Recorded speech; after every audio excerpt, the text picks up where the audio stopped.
দুপুরের খাওয়া দাওয়া কমপ্লিট করে ঘুমাবো না করে শেষমেশ 3:30 4টের সময় ঘুমিয়ে যখন ঘুম থেকে উঠি তখন থেকে সন্ধ্যে 6:30 বেজে গেছে।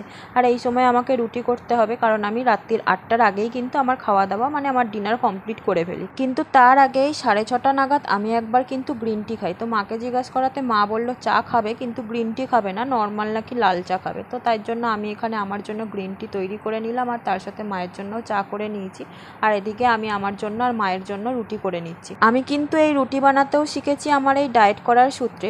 প্রথম যখন আমি রুটি বানাতাম তখন কিন্তু সেগুলো একদমই খাওয়া যেত না, পাঁপড়ের মতন হয়ে যেত। এখন যে আমি খুব ভালো পারি সেটা বলছি না, কিন্তু এখন রুটি যথেষ্ট নরম হয় আর সেটা খাওয়ার যোগ্য হয়।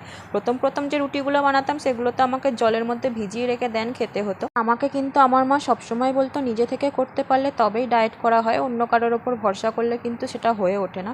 আর এদিকে দেখো আমার খাওয়া দাওয়া কমপ্লিট করে আমি প্রথমে এখানে হেয়ার কেয়ার করব। আর আমি না এখানে একদিন পিলগ্রিমসের সিরাম আর একদিন গুড ভাইবসের ওই টোনারটা ইউজ করি। তবে এখানে তোমাদের একটা কথা বলে দিই যে সিরামটা যতই ওয়াটার বেস হোক না কেন এটাতে কিন্তু এই হেয়ারটা চিপচিপে হয়, তবে রেজাল্টটা কিন্তু ভীষণ ভালো। এই সিরামটা আর ওই স্প্রেটার জন্য কিন্তু আমার হেয়ার গ্রোথ অনেক হয়েছে আর আমার কিন্তু হেয়ার ফলও অনেক কমে গেছে, একদম কম হেয়ার ফল হয়। হেয়ার ট্রিটমেন্ট করা হয়ে গেলে আমি কিন্তু এরপর কিছুক্ষণ খেলে নিই। খেলা কমপ্লিট হয়ে গেলে রাত্রির 10টা বাজলে আমি এখানে ত্রিফলা গুলিয়ে খেয়ে নেবো। ত্রিফলা খেয়ে আমি শুয়ে পড়ি, কিন্তু শোয়ার আগে আমি এখানে 1 চামচ ফ্ল্যাক্স সিডস আর 1 চামচ চিয়া সিডস ভিজিয়ে নেবো, যেটা কিন্তু আমি সকালে আবারও স্মুদি করে খাবো। এরপর ঘুমোতে যাওয়ার আগে আমি কিন্তু আমার বাকি স্কিন ট্রিটমেন্টটা করে নিই। আর এখানে কিন্তু আমি স্কিনেও অল্টারনেটিভ হিসেবে কিন্তু দুটো প্রোডাক্ট ইউজ করি।